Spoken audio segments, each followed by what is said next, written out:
Beautiful beaches, crowds of protesters, barricades and motorcades, serious people embracing koalas.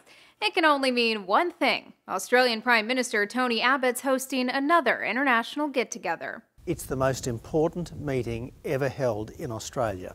It won't be a talk fest. The annual G20 summit is taking place in Brisbane this weekend, and world leaders from 19 nations in the European Union are gathering to discuss major economic issues. This year's agenda includes infrastructure investment, reforms limiting tax evasion, and lifting the global GDP by 2% over 5 years. And there will probably be some time on the sidelines devoted to recent international crises like the Ebola epidemic, the rise of ISIS in Iraq and Syria, and the ongoing conflict in Ukraine. But world leaders will also have to wrestle with another issue. What's the G20 good for these days?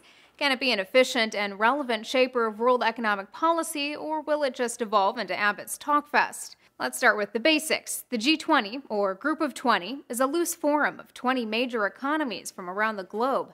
It's meant to be more inclusive than groups like the G7, but still small and nimble enough to effectively coordinate. The group was formally created in 1999, but the annual summits of world leaders didn't start until 2008 during the global financial crisis. And in retrospect, most economists agree that the G20 was up to the task of managing that crisis.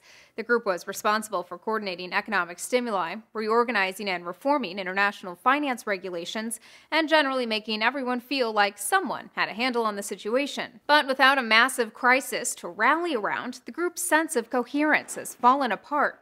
Now, everyone's arriving at the summit with a separate agenda. Russia's Vladimir Putin wants the West to lift sanctions on his country. India's Narendra Modi wants to target black market money.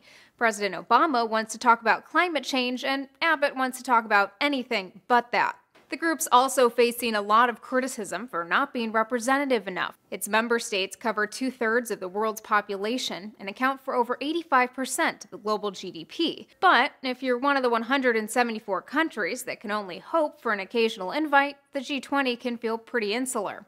And as one expert told The Guardian, without a motivating mission like the financial crisis, the G20 risks losing relevance and becoming international space junk, rolling around, sucking up resources and time. The whole thing costs an enormous amount of money, requires tremendous security, and is ultimately of dubious benefit. But it's still a nice opportunity for world leaders to get their pictures taken together.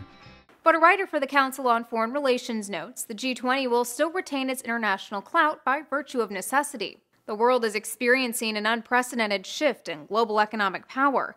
At such a fluid and potentially volatile moment, the world urgently needs a high-level steering group. Or, as the BBC more succinctly put it, but if it didn't exist, you'd probably have to invent it. For Newsy, I'm Elizabeth Hagedorn. Multiple sources, a broader view.